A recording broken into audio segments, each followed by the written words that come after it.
Adelante,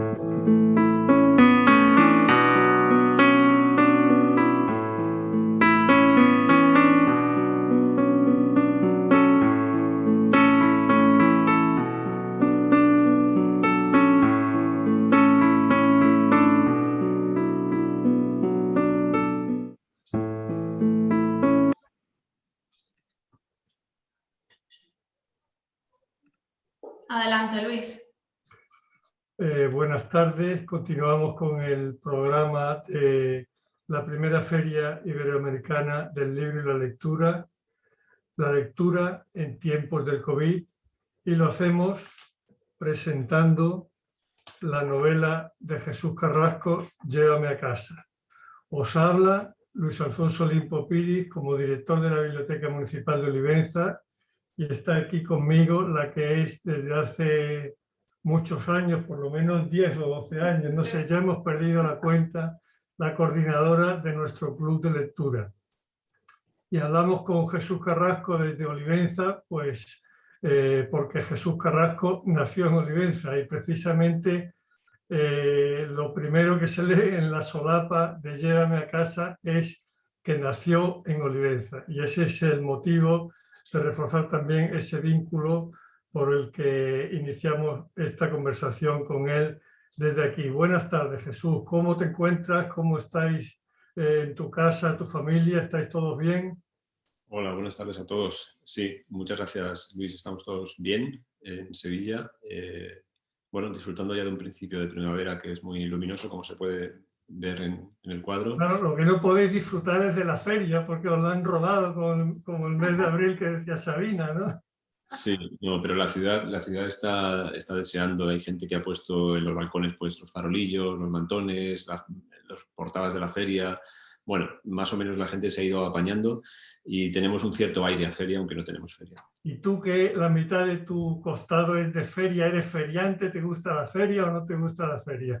Bueno, yo soy muy adaptativo. Entonces, aunque provengo de otras latitudes que nada tienen que ver con esta forma de celebrar, pues la verdad es que desde que vivo aquí me he adaptado bien y me gusta ir a la feria. Es un momento del año muy divertido, muy vivo y muy bello. Es hermosísimo ver los faroles, los caballos, los trajes, la música. Es un momento muy hermoso y muy intenso también. Dices que te has adaptado bien a las situaciones. ¿Cómo te has adaptado a la pandemia? ¿Dónde te cogió el mes de marzo del 2019? ¿Estabas ya en España o estabas todavía en el Reino Unido? Pues estaba ya en España, llevaba ya algunos meses en España y nos pilló pues a punto a punto de mudarnos de casa, en una mudanza. Y bueno, pues nos hemos adaptado a la pandemia, yo creo que como todo el mundo, de la mejor manera posible. Es algo que me asombra y que me agrada mucho ver cómo somos capaces de ser tan plásticos, ¿no? Como, bueno, la vida que tenemos ahora nada tiene que ver con la que imaginamos hace un año, año y medio, y sin embargo, el que más y el que menos, pues se ha ido haciendo, bueno, diría que todos nos hemos ido haciendo esta nueva forma de vida tan restringida, tan extraña. Bueno, todos no sé, quizá un escritor se adapte mejor a una situación de reclusión por su misma vocación de lector y de capacidad de enclaustramiento. Quizá otras personas no han tenido esa misma capacidad que tiene el escritor para sacar cosas de sí mismo. Sí, supongo que sí, particularmente pienso en los jóvenes, adolescentes y demás, ¿no? Donde bueno, la vida bulle y palpita. A nosotros, los escritores, supongo que había un entrenamiento ya previo, efectivamente, como mencionas. En realidad es una extensión de una forma de vida ya. Para escribir hay que estar encerrado, hay que estar sentado, hay que estar parado, hay que estar quieto durante mucho tiempo, durante meses, a veces durante años en un mismo lugar, o en lugares diferentes, pero siempre sentado y encerrado, con lo cual, bueno, en ese sentido ha sido una extensión de una forma de vida ya que traía conmigo. Hay una curiosidad de tus lectores que a lo mejor probablemente te hayan hecho ya esta pregunta. Yo cuando he leído la novela me he topado con el virus en la página 89, aparece la primera referencia al virus cuando se nos dice que es la especialidad en la que se había doctorado Isabel, y más adelante en la página 125 también se dice, él explica con detalle Isabel a su hermano Juan en qué trabaja. ¿Es una casualidad la referencia al virus o es algo intencional hecho con una intencionalidad. La novela Llévame a casa, en otras palabras, se escribió antes o durante la situación de reclusión de la pandemia. Pues es una casualidad. Terminé la novela, el primer borrador, que es prácticamente toda la novela, quizás un mes antes del confinamiento. Incluso para cuando terminé, que fue enero de 2020, todavía era un eco muy, muy lejano. Lo que estaba pasando en China era una noticia, bueno, de otro planeta, podría decirse, que no nos iba a afectar en ningún caso. Todavía no había llegado a Italia, no se había suspendido el Congreso de Barcelona de Móviles, en fin, todavía parece que era una cosa que no se El Día de la Mujer. Exacto. Y el hecho de que sea viróloga la hermana o especialista en virus es una parte de la documentación de la novela. Necesitaba una profesión para ella que fuera pues, muy apasionante, muy absorbente, que fuera muy exigente y que le permitiera también tener un modo de vida o una progresión profesional muy exitosa, por un dibujo del personaje que quien lea la novela lo entenderá. Y tiré directamente de unos viejos amigos de los que conozco desde hace decenios ya, que son precisamente virólogos en el Centro Nacional de Biotecnología de Madrid, Paco y Ana, y ellos fueron los que me asesoraron en toda la parte técnica y científica de ese personaje, pero nada tiene que ver con el virus que ahora también conocemos. Cuando estuviste aquí en Olivenza en la presentación de La Tierra que pisamos, nos contaste que esa segunda novela tuya tuvo, digamos, una epifanía, un momento genésico, cuando tú estabas, creo que sembrando unos tomates en una tarde de verano y que el olor de la tierra, de la humedad, el olor de los tomates que tanto gratifica, ¿verdad? Tan agradable, te sirvió de impulso para ver, digamos, ya completa ese homenaje que tú rindes en La Tierra que pisamos a tu abuelo Leva, fusilado en la Plaza de Toros de Badajoz, y unir en torno a una historia todas esas cosas que tú tenías dentro y que querías decir. Luego, lo difícil es, como decía Lope, bajar de las musas al teatro, pero en ese momento de epifanía, de iluminación, parece que al escritor se le revela en su conjunto, en su unidad, la obra. ¿Ha tenido, Llévame a casa, también algún momento de epifanía, algún momento genésico de iluminación, o ha sido, por el contrario, una acumulación de ideas que en algún momento determinado has decidido trasladar al papel? Bueno, permíteme que haga una puntualización antes de contestarte. Mi abuelo Leva, que es mi abuelo materno, no murió en Badajoz, murió de muerte natural. Fue mi abuelo paterno, el padre de mi padre, que murió en Badajoz durante la matanza de Badajoz. Y en cuanto a la... Bueno, esto dicho solamente a título casi personal porque, bueno, es una intrahistoria, ¿no? Pero en cuanto a la iluminación de esta novela, no ha habido una epifanía, no ha habido una chispa, como en aquel caso que, digamos, detonara una explosión mayor que fue el libro, no. Más bien fue efectivamente el efecto de una presa que se rompe o algo así. Había acumulado muchos textos, mucho material en mis 3 años escoceses, había escrito un par de novelas completas en el que había desarrollo de muchos personajes y de diferentes historias.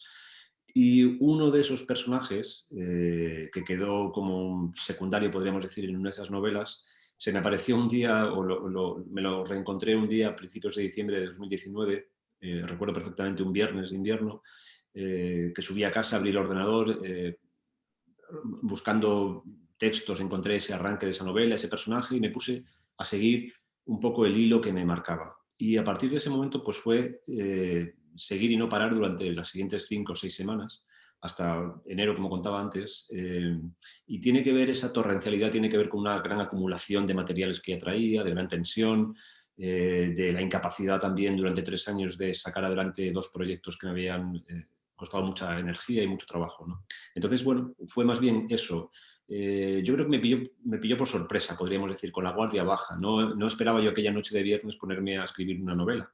Simplemente me puse a curiosear en unos textos viejos y la novela se me fue imponiendo, que sin darme cuenta, ya te digo, 5 o 6 semanas después, la novela estaba grosso modo terminada, el primer borrador, ¿no? La primera frase que escribiste es la primera frase que leemos. Sí, más o menos sí, con algún retoque, pero sí. Las primeras páginas del libro, el primer capítulo desde luego y parte del segundo, si no recuerdo mal, es tal cual me lo encontré aquel día. Bueno, luego hay retoques, ¿no? Porque en el desarrollo de la novela evidentemente aparecen más materiales, más personajes, más trama, que condicionan o pueden alterar ciertos aspectos iniciales, pero bueno, fueron detalles. Lo que sí que es cierto es que la primera escena de que se reflejaba en aquel texto era la de Juan Álvarez volviendo a su casa desde Edimburgo con motivo de la muerte de su padre. Porque hay escritores que hasta que no tienen esa primera frase que tira del resto de la novela parece que no arranca. Bueno, es un elemento fundamental de la novela, yo creo. Yo creo que no, me parece evidente que cualquier lector de novelas se fija mucho en esa primera frase. Cuando abrimos un libro en una biblioteca o en una librería, pues generalmente abrimos por la primera página y vemos qué hay ahí, ¿no? Y una primera buena frase es esencial, que se lo digan pues a Tolstoy o a García Márquez, ¿no? Que han elevado a la categoría de célebre las primeras frases de muchas de sus novelas, ¿no? Pues en esa primera frase tuya aparece ya la palabra muerte. Uh-huh. Vaya jugada que nos has hecho a tus lectores, a tus seguidores, porque yo creo que todo el que haya leído Intemperie ha leído después La tierra que pisamos, y después de leer La tierra que pisamos, pues todo lo que publique Jesús Carrasco lo vamos a leer, pero es una novela muy dura. No nos engaña ya esa primera frase en la que aparece la muerte, pero después de la muerte viene la enfermedad, en este caso el Alzheimer, y por si eso fuera poco, después aparece la amenaza del infarto de miocardio en la persona de Germán, de Fermín, perdón, con la que está cayendo.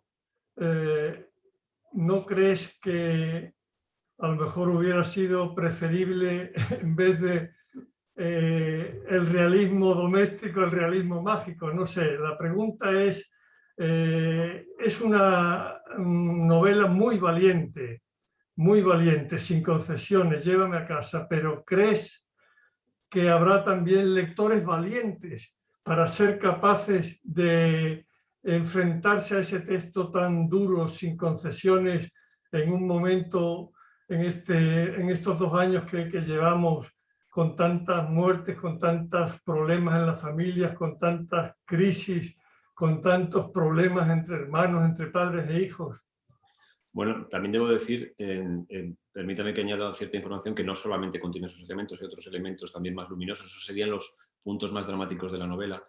En cuanto a si habrá ganas o valor para enfrentarse al texto, la novela lleva 3 meses en la calle, 3 meses en las tiendas y de momento está teniendo una excelente, al menos en lo que a mí me llega, ¿no? En cuanto a ventas está vendiendo muy bien. Visto que va por la 4ª reimpresión, no sé si Sí, estoy... la reimpresión está teniendo bastantes lectores hasta donde yo sé y generalmente o en general bastante buenas críticas. Entonces, bueno, tampoco, quiero decir, como decía antes, no es una novela que yo escribiera condicionado por la pandemia o por todo lo que vino después. Estaba condicionado por la vida como la conocíamos antes, que no era tampoco, en fin, que también contenía sus elementos dramáticos, ¿no? No tenía nada que ver, no tiene nada que ver con este estado de ánimo. En caso de haberla escrito durante la pandemia, pues yo creo que no hubiera renunciado a mis intereses. A mí, por ejemplo, el tema de la muerte me interesa mucho, pero no desde un punto de vista trágico, funesto o funerario. Me interesa porque es un hecho consustancial a la vida. Es lo más importante de la vida. Claro, entonces, bueno, no puedo eludir ese tema y a veces lo trato bueno, en realidad en las 3 novelas lo he tratado de una manera muy franca, ¿no? No siempre tendrá por qué ser así, pero son temas sustanciales que a mí me interesan, que me apelan también por ser un hombre con la edad que tengo, ¿no? Por ejemplo, la relación con los padres que ya envejecen, pues son temas que a mí en este momento empiezan a tocarme ya y que quizás hace 15 años pues no me habrían interesado tanto. Entonces, bueno, yo digamos, atiendo a mi instinto como escritor y desarrollo los temas que me atañen en cada momento, independientemente de cuál sea el estado de ánimo. Además, es muy difícil, por no decir imposible, prever cuál es el estado de ánimo del conjunto de los lectores. A veces pensamos que en un momento tan trágico como este, pues los lectores no estarán, digamos, para grandes dramas y, sin embargo, pues las cifras de ventas últimamente de todo tipo de libros, también de libros dramáticos, están en muy buen estado, ¿no? Entonces yo creo que la ficción sigue aportando conocimiento material, también relajación, asueto, bueno, pues todo lo que la literatura nos puede aportar, independientemente del estado en el que se encuentre la sociedad en cada momento, ¿no? Lo que no sabemos es si Intemperie tendrá más lectores que lectoras, si habrá más Juanes o habrá más Isabeles. ¿Te refieres a Llévame a casa? Sí, sí. Pues hasta donde yo sé, creo que más lectoras, pero es algo también común a todos los libros, ¿no? Ya no solo a mis libros o a estos títulos. Sí, sabemos que en España son más las que leen las mujeres que los hombres, pero en este caso, Llévame a casa puede ser algo así como una herramienta para que las mujeres le den con el libro en la cabeza a los hombres, ¿no? Bueno, algo de eso puede tener, sí, hay un cierto repasito que yo me doy a mí mismo en primer lugar, no como hombre, sino como el hombre que soy y por la trayectoria vital que yo he podido tener y por los errores que cometo, que he cometido y que cometeré. Y por cierta desatención también con cosas que son cotidianas, que son domésticas y que son fundamentales en la vida, para las que las mujeres pues, han estado mucho más dispuestas y obligadas a asumir ese tipo de tareas históricamente. En cuanto a lectores o lectoras, seguramente Daniela tendrá mucho que decirnos. No sé cuál es el porcentaje de lectores o lectoras que tendrás en tu club de lectura. Yo lo que veo, los encuentros, el otro día, hace 2 días en Peligros en Granada, pues había pues, un 85% de mujeres entre el público. Pues en el Club de Lectura de Olivenza estamos prácticamente 3 varones y el resto, hasta casi 12, pues son mujeres. Un porcentaje similar, 70 y pico por ciento. Sí, sí. Bueno, yo como varón, luego le cederé la palabra a Daniela. Nos dividimos un poco la tarea para hablar ella de los aspectos más relacionados con la mujer. A mí como varón, pues claro, me interesa mucho. La novela es una novela feminista, podemos decir, porque apela a la igualdad en la responsabilidad entre hermanos. Pero aparte de esa apelación, creo que se trata también con bastante profundidad la relación del conflicto del hijo con el padre. En Intemperie es una novela que está dedicada a Nicolás Carrasco, que por cierto en algunas traducciones la dedicatoria no sé por qué no figura. Intemperie, quizá en esa dedicatoria está la clave interpretativa como homenaje a tu padre en la figura de ese pastor que cuida del niño, que le deja que se equivoque, que deja que aprenda de sus errores. Podemos interpretar Llevan a casa como una especie de cara B de Intemperie, como una especie de ajuste de cuentas del hijo frente a la generación de los padres, no tanto la figura concreta del padre, sino frente a la generación de nuestros padres. Me ha llamado mucho la atención el detalle de que la fábrica sea de asbesto. Yo no sé si eso es una casualidad o es una mención, una cita oculta a la carta al padre de Franz Kafka, que algunos de las personas que nos están escuchando, grandes lectores, pues quizá conozcan. No, no tiene nada que ver con Kafka, ni con esa carta. Tiene que ver con un escenario que a mí me es conocido. Es decir, uno cuando escribe una novela y quiere plantear una historia necesita elementos para poder contar esa historia. Se trata de trasladar a los lectores, en este caso, un conflicto emocional entre generaciones, pero básicamente relaciones entre seres humanos. Y necesitas elementos que te permitan soportar esas relaciones. Necesitas personajes, escenarios, profesiones, un ajuar muy completo, ¿no? Como todo el mundo sabe. Y para la parte, digamos, laboral o el motivo de la muerte de su padre, utilizó un escenario que me es muy, muy familiar, que es Getafe, que es una ciudad al sur de Madrid, lo que se llamó una ciudad dormitorio, donde hubo mucha industria, que atrajo muchísima inmigración, sobre todo de Extremadura y de Andalucía, pues para trabajar en las fábricas que allí había, algunas de ellas subsisten, ¿no? Y allí había una fábrica también de asbestos. Y luego se cruzó conmigo pues esa noticia que todos conocimos, ¿no? De cómo supimos años después de los efectos nocivos que el amianto tenía y cómo esos efectos nocivos del amianto, efectos cancerígenos, como en el caso del personaje de la novela, pues siguen dando la cara en este momento y sigue siendo un tema en discusión y desde luego un tema a solucionar porque hay muchos afectados por la inhalación de amianto, ¿no? De asbestos. Entonces, bueno, tiene que ver con con el, digamos, con el repertorio, con las herramientas que el escritor, en este caso yo, necesitaba para construir esa historia. Yo no, ese elemento, como la profesión de la hermana, son accesorios para lo que yo quiero contar. Yo lo que quiero contar es una relación a tres bandas dentro de una familia. Quiero ver cómo se comporta una familia, cómo son las relaciones en la casa y cómo son fuera de la casa. Y esa, digamos, esa dimensión feminista que decías en la novela, que yo no creo que sea tanto feminista como... más bien una pulsión por la justicia, ¿no? No se plantea en términos de masculino o femenino, sino de lo que es justo y lo que es injusto. Y es en la novela y en la vida en general yo creo que es injusto que una persona, por el hecho de ser mujer, pues se tenga que hacer cargo de más tareas o de más horas o de más esfuerzo o de más atención que un hombre por el hecho de ser hombre. Es directamente injusto, independientemente del género, ¿no? Sí, yo cuando acabé de leer la novela, te confieso que no sé por qué, por algo de formación profesional, a mí lo que se me vino a la cabeza fue el lema de la Revolución Francesa. Libertad, igualdad, fraternidad. Fraternidad en el sentido literal del término, no fraternidad de los españoles con los franceses y los portugueses, sino del hermano con la hermana. Y la solución que tú apuntas, lógicamente, es la igualdad en la carga de las tareas. No hay una ley que obligue a que sea la mujer, la que sea la hermana, la que tenga que cuidar de la madre. El conflicto y el problema es cómo conciliar esa igualdad y esa fraternidad con la libertad. La libertad de Juan para irse a Escocia o la libertad de Isabel para irse a Estados Unidos. Creo que ese es el núcleo del conflicto moral que plantea Llévame a casa y que queda, por supuesto, sin una solución, con un final abierto, rehuyendo lo que sería destrozar la novela con un final feliz.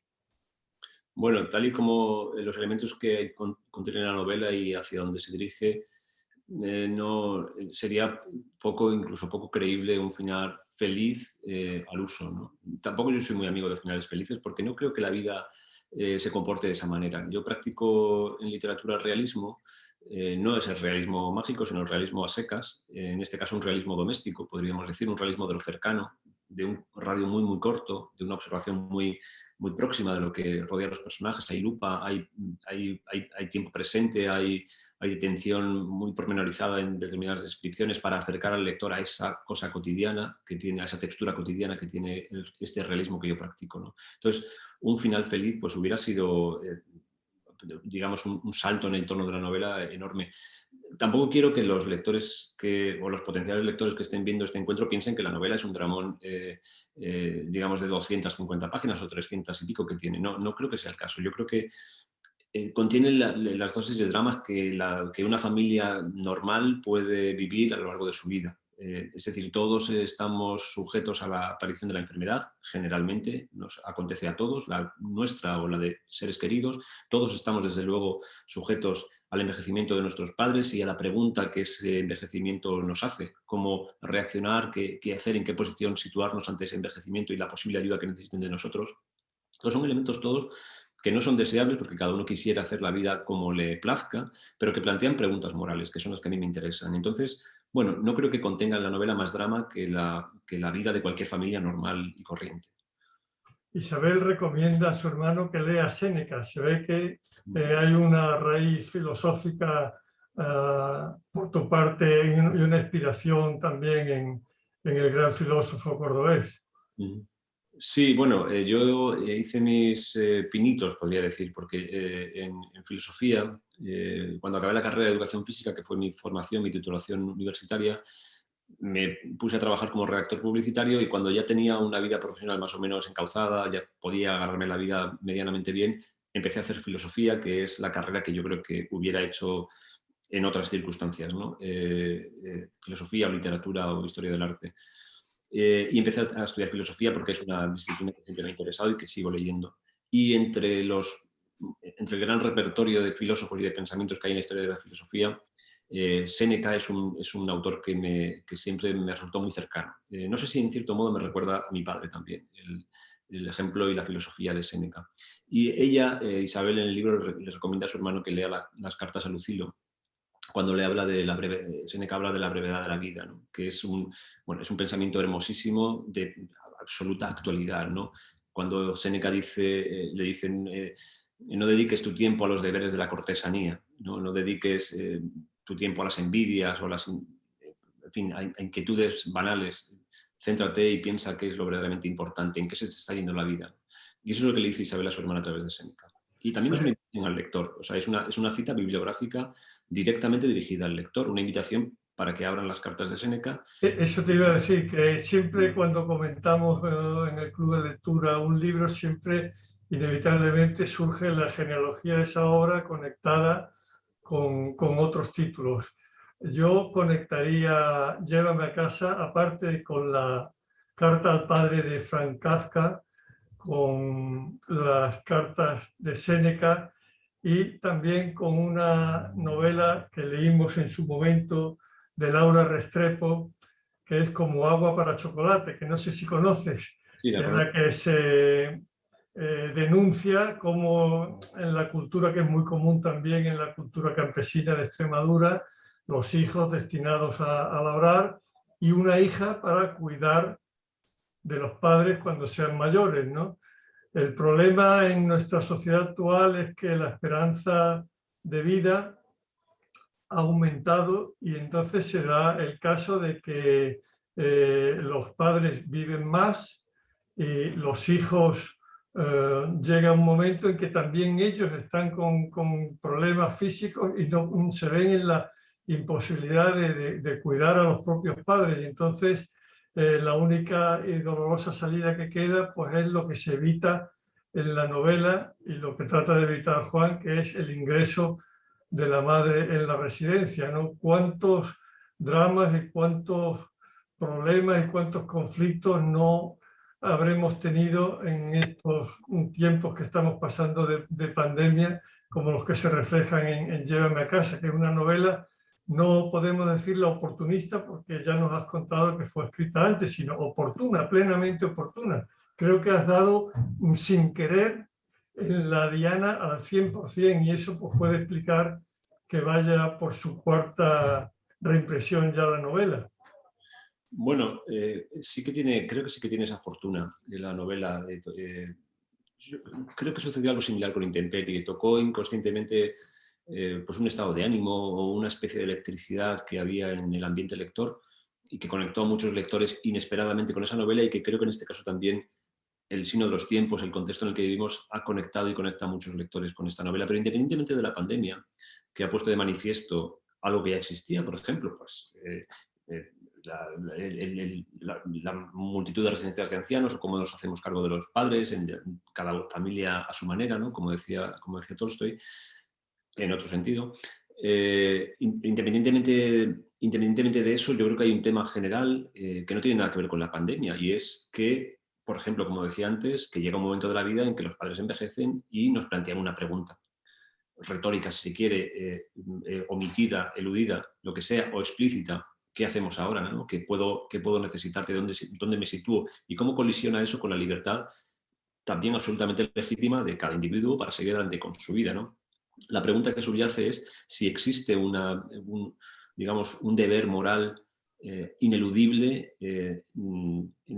digamos, que implique una responsabilidad de los hijos hacia los padres, ¿no? Porque habitualmente se da en el sentido contrario y es clara, los padres son responsables de sus hijos, pero ¿son los hijos responsables de sus padres? Bueno, esa es una pregunta que yo planteo y que desde luego no respondo. Respondo parcialmente o los personajes responden parcialmente, ¿no? En este tiempo que la novela lleva en la calle, que he tenido ocasión de encontrarme con algunos grupos de lectores, pues ya en más de una ocasión han venido lectores a decirme, a confesarme, lectoras concretamente, a confesarme que se han convertido en las madres de sus padres, ¿no? Las hijas se convierten en las madres de sus padres, lo cual es muy elocuente, es muy hermoso también, pero también es muy duro, ¿no? Lo que subyace en esa afirmación, madres de tus padres. Hay una contradicción en términos bíblicos. En la Biblia se dice honrarás a padre y madre. Y el honrar a padre y madre implica cuidar de ellos. El cuidado es un tema que está presente en casi todas tus obras. En Intemperie, el pastor cuida del niño. En Llévame a casa, el teniente y la mujer de Eva cuidan del campesino, y aquí Isabel cuida de su madre, pero claro, la Biblia también dice: abandonarás a padre y madre y serán la mujer y el hombre una sola carne. Ahí desde luego hay un conflicto entre un mandato y otro. Sí, no, desde luego, existe, es una forma bíblica de plantear lo mismo que yo decía antes, ¿no? La pregunta existe, ¿cómo la resolvemos, no? ¿Somos responsables en llegado el momento de nuestros padres?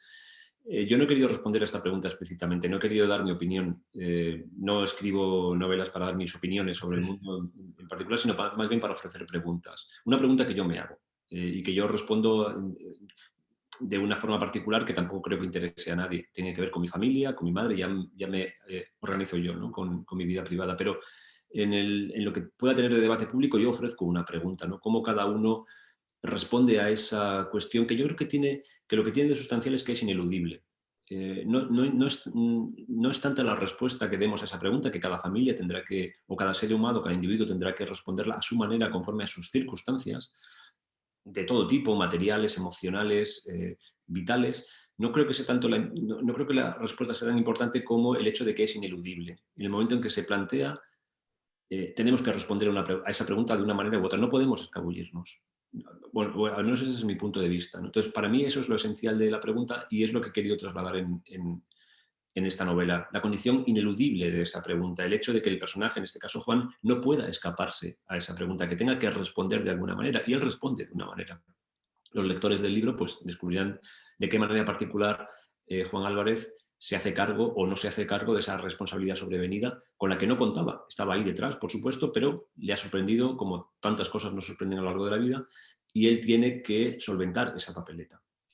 Ya veremos cómo lo hace cada uno que lo lea y que saque sus... La metamorfosis moral del personaje es lo que vamos conociendo desde la primera a la última página, la transformación interior del personaje. En Intemperie, el espacio y el tiempo están por determinar. En la tierra que pisamos es una distopía en la que tú juegas con el tiempo, y en Llévame a casa todo es muy concreto. El espacio está perfectamente acotado, y también el tiempo, aunque se va del presente al pasado en unas transiciones muy suaves y que las hace de una manera magistral, y el lector pasa del presente al pasado de una manera muy insensible.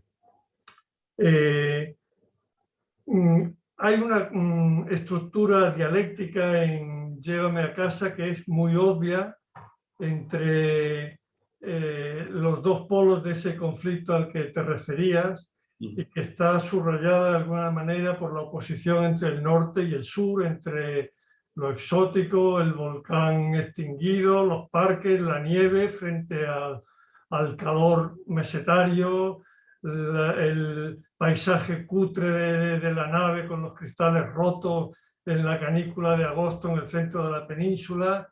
Esa estructura dialéctica tan obvia y ese conflicto moral tan bien definido, ¿no crees que de alguna manera le puede quitar aliento literario o densidad literaria a tu novela frente a las dos anteriores, en las que hay, digamos, más literatura y menos periodismo? Quizá Llévame a casa es con ese realismo doméstico que tú desarrollas, tenga menos vuelo literario que tus dos obras anteriores, o dicho de otra manera, el moralista discreto que hay en ti, ese filósofo que hay en ti, se impone al escritor, al literato, al estilista.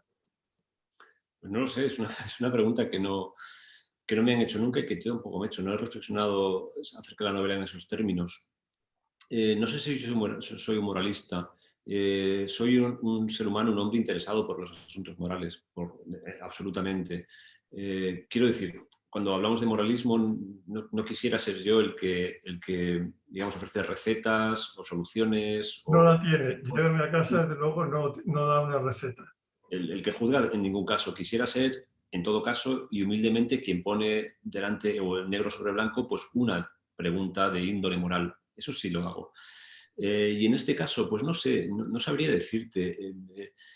La estructura de la novela, esas tensiones de las que hablas, ese polo al norte y al sur, esos contrastes tan evidentes, no tan claros, ese diámetro separado por dos polos muy claramente definidos, tienen que ver con mi biografía y con mi peripecia existencial de los últimos años, ¿no? Yo también he vivido en Escocia como el personaje, he vivido en Toledo, en Torrijos como el personaje, añoro y me embelesa la humedad, la nieve, todos esos elementos que yo considero exóticos climáticos y exóticos paisajísticos, que como ser mesetario, extremeño, de un lugar pues llano y mediterráneo, pues uno percibe como algo muy exótico, ¿no? Esas coníferas, ese viento gélido, esas aguas cristalinas, toda esa abundancia de humedad.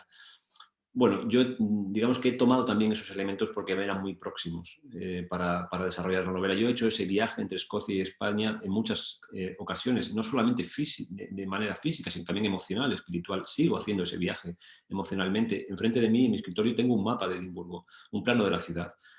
Sigo depositando yo, Jesús Carrasco, pues muchos sueños en un lugar en el que he vivido una vida muy intensa, ¿no? Entonces, bueno, he tomado esos elementos y he puesto al personaje en medio de una cuerda tensa. Sus deseos están en el norte, sus ensoñaciones están en el norte, una burbuja de irrealidad también está en el norte, y en el sur está la realidad, que es tozuda, que es a veces cutre, como decías, que es seca, pero que en esa evolución moral del personaje de la que hablabas, Juan aprende también a apreciar. Hay una especie de reencuentro con ese lugar, hay una reconciliación con el lugar del que procede. Su viaje moral o su viaje, digamos, su transformación moral a la que aludías antes, tiene que ver también con esa aceptación. Yo veo en esto que me estás diciendo, veo un cierto peligro. Llévame a casa es una novela, no es una autobiografía. No lo es. En algunas declaraciones a la prensa, pues has dicho que esta novela, Llévame a casa, es aquella que tiene más elementos autobiográficos. No corremos el riesgo, tus lectores, de interpretar Llévame a casa como un texto expiatorio. No corremos el riesgo de confundir en algún momento la persona Jesús Carrasco con el personaje Juan Álvarez. Bueno, ese riesgo existe y existe en cualquier libro, en unos de una manera más evidente y en otros de una manera menos evidente, pero yo creo que el autor siempre se desliza de una u otra manera en el texto, o bien a través de la forma de un personaje o de una cierta visión del mundo o de una cierta inquietud moral en este caso, ¿no? Claro, Unamuno decía, perdonen que hable de mí mismo porque soy el hombre que tengo más a mano. Es que Inevitablemente hay elementos de tu propia experiencia que transporta la novela, pero yo creo que puede existir el peligro ese de que algunos lectores se desvíen del mensaje que tú quieres y del problema que tú quieres plantear y piensen que nos estás hablando de Jesús Carrasco persona. no, si yo hubiera querido hacer eso, hubiera escrito una novela autobiográfica directamente. No se hubiera llamado Juan Álvarez, se hubiera llamado Jesús Carrasco, el personaje. No es el caso. En Juan Álvarez yo lo que deposito son inquietudes que Jesús Carrasco tiene. Jesús Carrasco tiene inquietudes, por ejemplo, por el cuidado, inquietudes por esa deuda moral que podemos tener con los padres, cómo me relaciono yo con mis mayores, cómo es el Jesús Carrasco que ha tenido hijos y que ha evolucionado también en ese sentido, el Jesús Carrasco que ha viajado. Lo que hago es como citabas, es tomar elementos que están muy a mano para que, digamos, la documentación o la tramoya de una novela no me suponga una dificultad mayor. No es una novela de documentación, no pretendía, no he querido hacer una novela ambientada en un paisaje, digamos, geográfico que desconozco, no. He tomado elementos muy cercanos para ofrecer esta pregunta, negro sobre blanco. Recuerdo perfectamente que se lo decía un poco al hilo de lo que citabas, en una conversación a Sara Mesa, la excelente escritora sevillana. En un momento en el que yo estaba en un momento de crisis, esas dos novelas a las que aludía antes que se terminaron pero que no terminaron de gustarme, pues yo le comentaba a ella, a propósito de Cara de Pan, una de sus novelas, que me había parecido una novela muy natural, que fluía la prosa perfectamente, que parecía escrita de un tirón, ¿no? Y al hilo de esa reflexión recuerdo que le dije, pues quizás yo que me encuentro en un momento en el que la novela no avanza, en el que la prosa no avanza, quizás lo único que tenga que hacer es meterme las manos en los bolsillos y ver qué hay dentro. Y un poco a partir de ese principio construí esta novela. Tiré de los bolsillos y vi qué había dentro. Y había Escocia, y había ciertas preguntas existenciales, y había ciertos parajes que conozco bien, de Torrijos, pero también hay cosas que no tienen nada que ver conmigo. Yo no tengo un enfermo o un paciente diagnosticado de Alzheimer cerca, no lo tengo ni lo he tenido. Por decir solamente una cosa, no conozco, yo no soy hijo de una familia con 2 hermanos, tengo muchos más hermanos, mis relaciones dentro de mi familia son muy diferentes. Hay alguna cosa que pueda parecerse a mi madre, pero mi madre, hay otras muchas cosas que no tienen nada que ver con la madre de la novela, ¿no? Entonces, bueno, lo que yo no voy a decir en ningún caso es qué hay de verdad de la biografía de Jesús Carrasco y que no. Lo que sí que voy a decir desde luego es que el personaje traslada al lector alguna de mis preguntas. Pero bueno, eso me parece absolutamente normal. No voy a escribir de temas que me son ajenos, porque entonces desde luego no habría novela, desde luego no estaría practicando la literatura que yo quiero practicar, que tiene mucho que ver con la disquisición, con la exploración de mis propios intereses, ¿no? Yo tengo, por supuesto, aquí muchos más temas y más preguntas que me gustaría hacerte, pero no tengo derecho a acaparar el tiempo que tenemos para esta conversación exclusivamente para mí, y quería cederle la palabra a Daniela porque ella también a su vez pues tiene preguntas de lectores que queremos hacerte llegar. De todas maneras, pues vamos a seguir hablando de Llévame a casa, supongo, si todo va bien, el próximo 30 de mayo en Olivenza, en la biblioteca, dentro de la Semana del Libro que tenemos preparada. Daniela, tienes la palabra. Jesús, felicitarte por la novela. Pues, Creo que en nombre de los lectores y lectoras en general, ¿no? Es una novela que realmente da gusto traer a casa, un poco haciendo alusión al nombre de la novela. ¿Por qué este nombre? bueno, si explicar el título revelaría una parte de la novela que es fundamental, que es el final. Podría decir que esa casa a la que alude el título tiene un significado no necesariamente, digamos, explícito o directo, no necesariamente es una casa, un domicilio con paredes y techo, ¿no? Tiene que ver con un lugar seguro de protección, con una identidad, podríamos decir, ¿no? La casa como el lugar en el que depositamos o en el que construimos, hacemos florecer nuestra identidad. La casa podría ser un trasunto de eso, de quién es cada uno de nosotros, ¿no? Y quién es alguno de los personajes también. Podríamos decir, perdona que te interrumpa, que Juan Álvarez recupera su identidad justo en el mismo momento en que su madre la pierde. No sé si la recupera, pero la completa, la resuelve en cierto modo, la hace más compleja, más armónica también con el mundo, menos, digamos, es una identidad que se va haciendo más, o que deja entrar más el exterior, que creo que es algo necesario también para ser, no solamente seres humanos, sino ciudadanos. Tenemos que permitir que el mundo entre en nosotros y nosotros tenemos que abrirnos al mundo también. Cuando hablo mundo, hablo de todo lo que hay fuera de nuestro ego. Otros seres humanos, por supuesto, seres queridos, pero también seres a los que no conocemos, paisajes, el planeta, el medio ambiente, todo lo que nos rodea, ¿no? Entonces, yo creo que para completar una identidad madura es preciso que se produzca ese intercambio. La No... madurez. Juan Álvarez se hace hombre en Aldea Nueva de la Vera, cuando deja de huir y regresa a esa casa simbólica de la que hablas. Es el poema de Jaime Gil de Biedma. que la vida va en serio. Sí, tiene mucho que ver. Ese es un poema que a mí me impactó mucho. Es seguramente el poema más conocido de Jaime Gil de Biedma. Y lo recuerdo muy vivamente porque yo lo leí siendo ese joven. Ese poema está, aparte de en los libros, está en la estación de metro de Ciudad Universitaria en Madrid. Y es un verso que todos los estudiantes que allí terminan cada día o que allí se bajan del metro cada día pueden leer como un recordatorio maravilloso, ¿no? Que la vida va en serio y uno lo empieza a comprender más tarde, como todos los jóvenes, yo vine a llevarme la vida por delante, ¿no? Es un mandato de la juventud, llevarse la vida por delante. Pero hay un momento en que descubres que la vida va en serio, es decir, que no toda la vida te pertenece, sino que ese otro mundo, ese otro exterior, los demás, también forman parte del mundo y esos otros tienen necesidades y hay una vinculación entre tú y esos otros que puede ser bien la del cuidado, por ejemplo, ¿no? O el amor, en términos más generales podríamos decir, ¿no? Entonces es un poema iluminador y al mismo tiempo muy energético para, bueno, es una loa, pues, a la juventud y a la pujanza del joven, pero también es un recordatorio estoico, ¿no? Que la vida va en serio, que cuidado, bueno, en fin, el propio poeta lo dice, yo no voy a mejorar sus Yo palabras. creo que Llévame a casa es un largo comentario a ese poema de Jaime Gil de Viedma, No volveré a ser joven, porque Podría ser. Juan Álvarez se hace hombre, recupera su madurez al dejar de huir y regresar a la responsabilidad y comprende quién es cuando empieza a hacerse cargo de cuidar de su madre. Sí, tiene que ver con esa complejidad de la que hablaba antes, ¿no? Con esa apertura del corazón, del pecho hacia lo que hay fuera. Lo que hay fuera a veces nos incomoda, pero también nos completa y es necesario.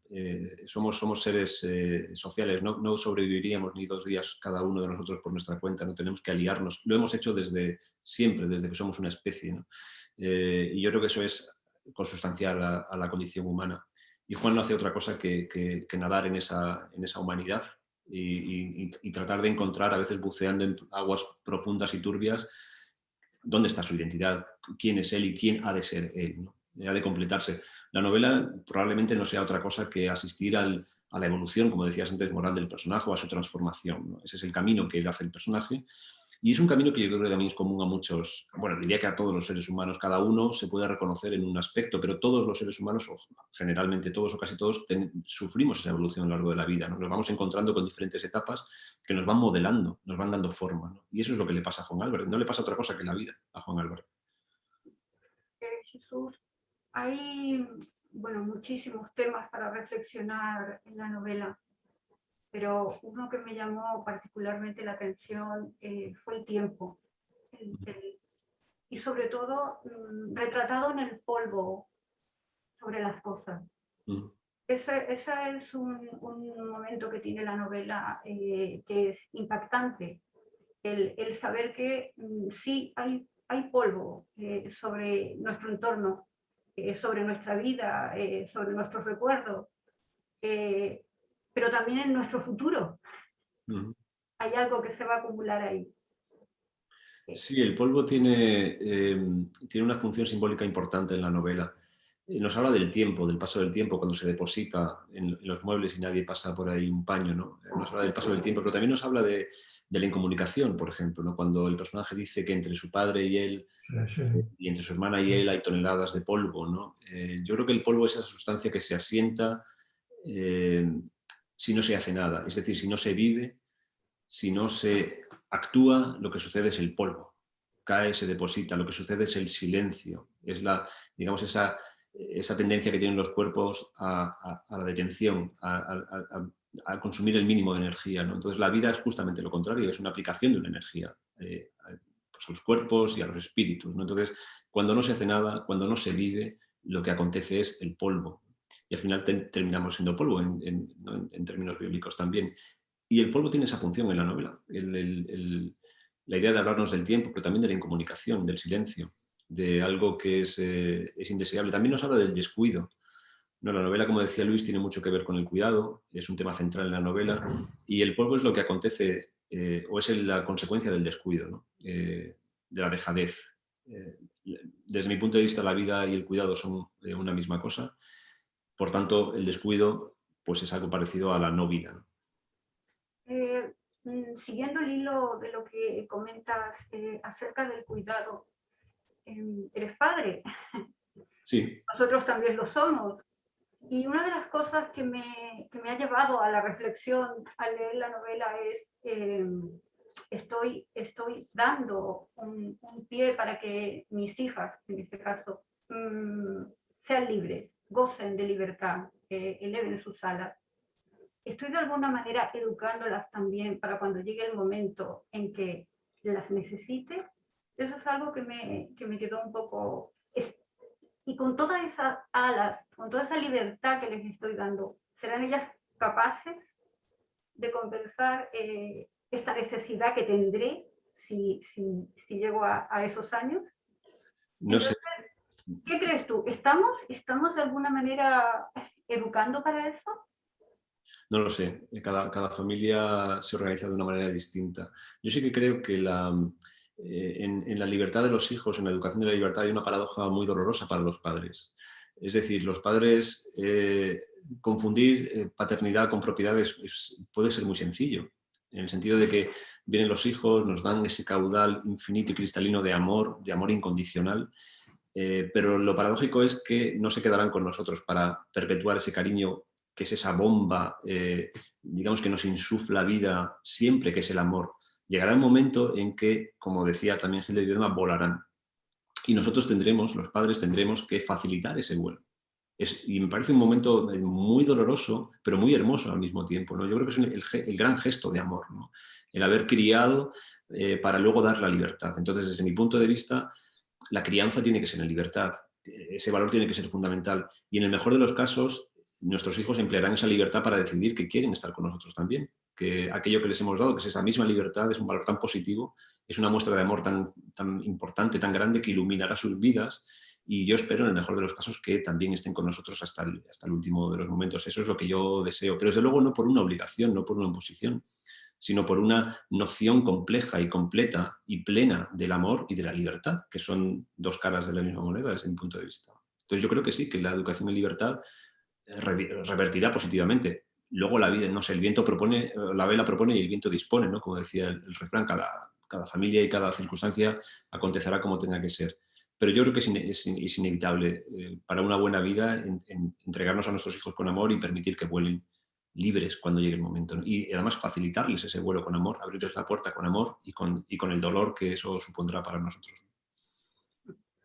Dentro de mi lectura, en tu novela, creo que es una novela muy igualitaria, muy igualitaria. Me ha gustado mucho cómo has reflejado el personaje de Isabel. Isabel, sí, siguiendo como una tradición, un poco la tradición de la hija, pero sabiendo poner límites. Eso ha sido un momento fantástico de la novela. ¿Cómo ha educado a su hermano pequeño, ¿no? A su hermano menor, en esa situación? Bueno, ella es, digamos, de los dos hermanos es el más avanzado, la que más se ha rozado con la vida, la que más ha experimentado eso de que la vida iba en serio. Y ella además se encuentra en un momento, en una especie de bisagra, en un momento clave. Como ser humano, como profesional, ha desarrollado una vida muy completa y muy prometedora, pero también tiene esa, digamos, esa complejidad moral que le permite o que le hace estar atenta a otra serie de necesidades que no tienen nada que ver con su vida, que es con el cuidado de sus padres en este caso, ¿no? Entonces, en ese sentido, es un personaje que se ha trabajado mucho más intensamente que su hermano. A su hermano se le ha permitido, a Juan se le ha permitido, digamos, zanganear, ¿no?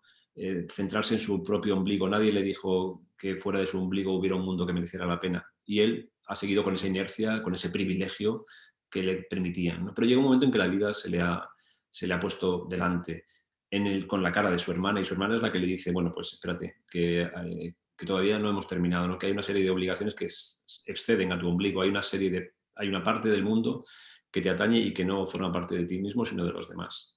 Adelante.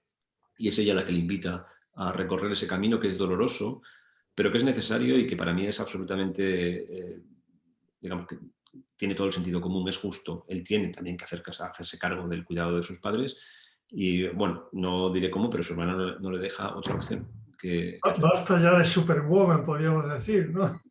¿Cómo? Basta ya de Superwoman.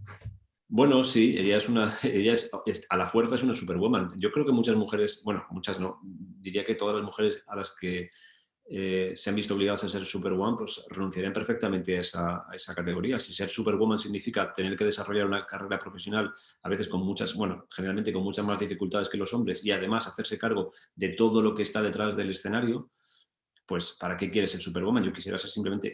Si fuera mi caso, querría ser simplemente woman, no superwoman, ¿no? Y tener una vida un poco más tranquila, no tan estresada como le pasa a Isabel. El caso de Isabel lo he visto multiplicado en decenas de mujeres, ¿no? Mujeres sobrepasadas por todas las atenciones que el mundo les requiere, ¿no? Por todas las responsabilidades que se cargan sobre sus hombros.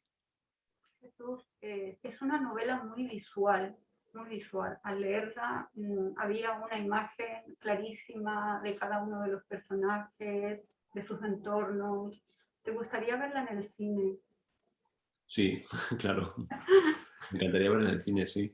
Sería Yo tengo una pregunta también que no es mía, es de un amigo. Me dijo, Bergman ha muerto.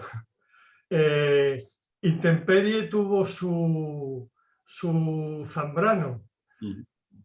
pero un director como Bergman, capaz de reflejar en películas como Gritos y Susurros la muerte, el dolor, la enfermedad, como reflejas tú en Llévame a casa, ya no existe. Bueno, pero hay otros muchos directores y directoras, ¿no? O sea, Bergman hay solo uno, y solo hubo uno, y no sé si volverá a haber otro como él. Pero yo creo que puede ser una historia que tenga una versión cinematográfica. No me corresponde a mí decidirlo, claro que me encantaría, pero no solamente por la historia, me gustaría desde un punto de vista egoísta. Disfruté mucho con la experiencia de Intemperie y me encantaría volver a repetirla. De hecho, me encantaría involucrarme más. Ahora, supongo que le he perdido un poco el miedo o me ha enganchado ver cómo el mundo del cine trabajaba, que es una forma de trabajo en equipo, muy diversa, muchos equipos, muchas energías agrupadas en torno a una historia para que esta avance en el cine. Me apetece mucho, pero no sé si habrá un Bergman o no que se haga cargo o que interese. Ni siquiera, es decir, yo como escritor literario no tengo una visión cinematográfica. Cuando hablo con directores amigos, pues, y hablamos de cine, pues enseguida ellos detectan cuando una historia es o no es adaptable al cine, qué elementos contiene que pueden ser fácilmente trasladables al lenguaje del cine, que es muy diferente. Entonces yo no tengo esa visión. Si alguien de fuera, si un director o directora viene y detecta en el texto esos elementos y quiere y puede, pues yo estaré encantado de que eso sea así. Jesús, ¿estás trabajando en algo ahora mismo?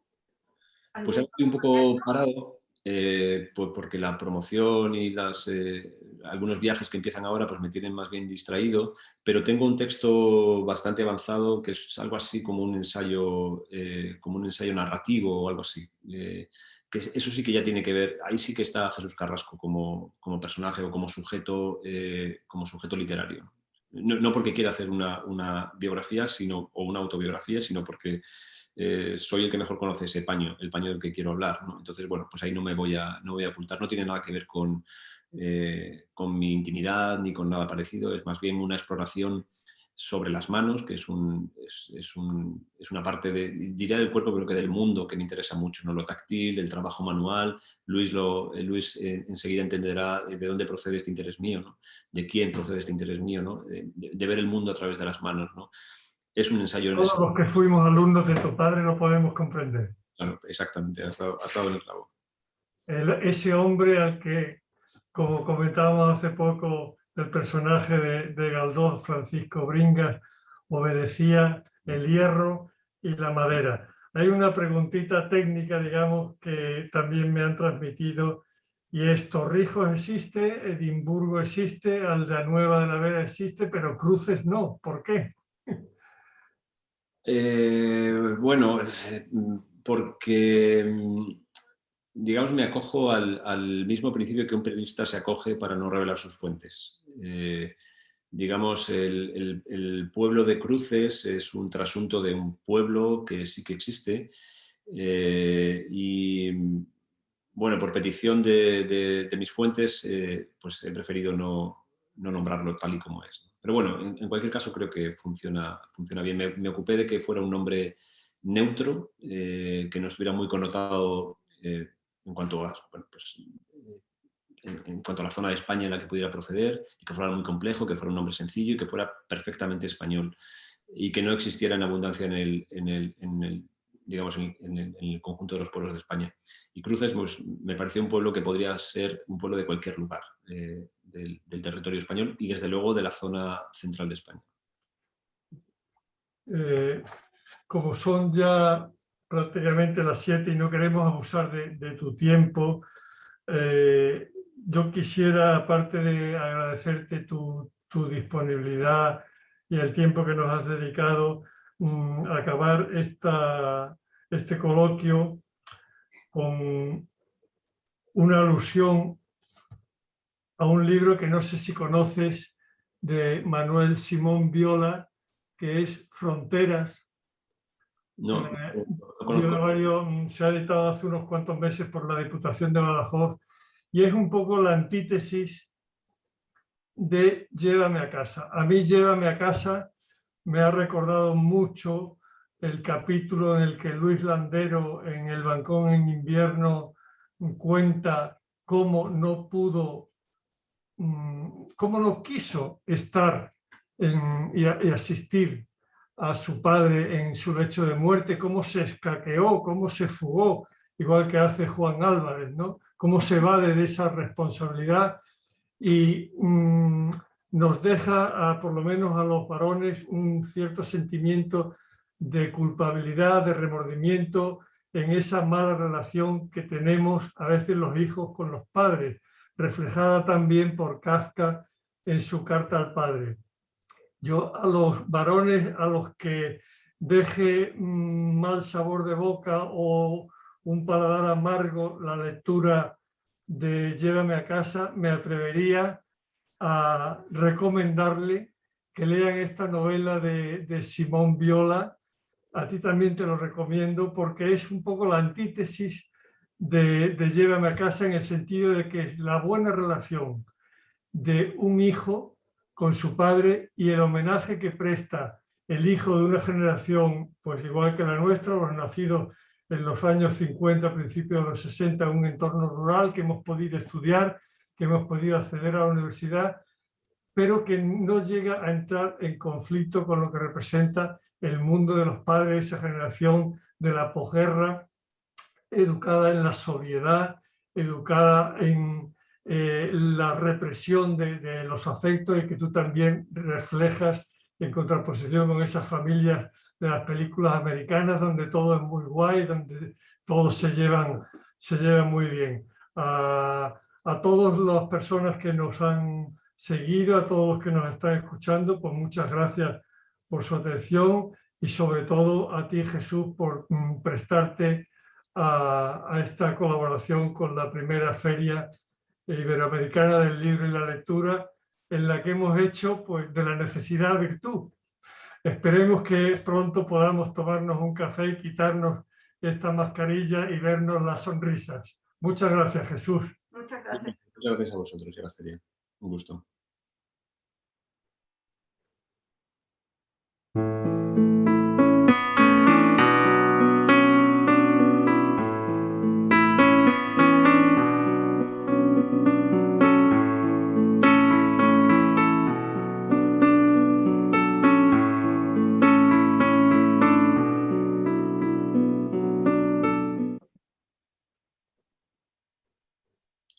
Bueno, pues muy bien, ¿no? O sea que me ha encantado la conversación, Jesús, me ha encantado la conversación. Acaba la grabación, Janet.